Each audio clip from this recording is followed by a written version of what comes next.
Sindh headline news जो सिंध के सलाम।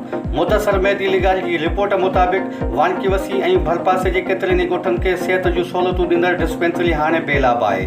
न डॉक्टर आहे न दवाऊं आहिनि। इन्हनि ॿिन्ही सहूलियतुनि खां ख़ाली डिस्पेंसरी में हाणे मरीज़ दवा खां सवाइ ख़ाली वापसि वञण ते मजबूर आहिनि। डिस्पेंसरी जो घोसड़ू अमलो गुज़िरियल 3 सालनि खां हिकु ॾींहुं बि ड्यूटी ते न पहुतो आहे, जंहिं करे ग़रीब ऐं बीमार आवाम दरबदर थी वियो आहे। डिस्पेंसरी हुअण बावजूदि बीमारी जी हालत में खेनि हैदराबाद शहर वञणो थो पवे।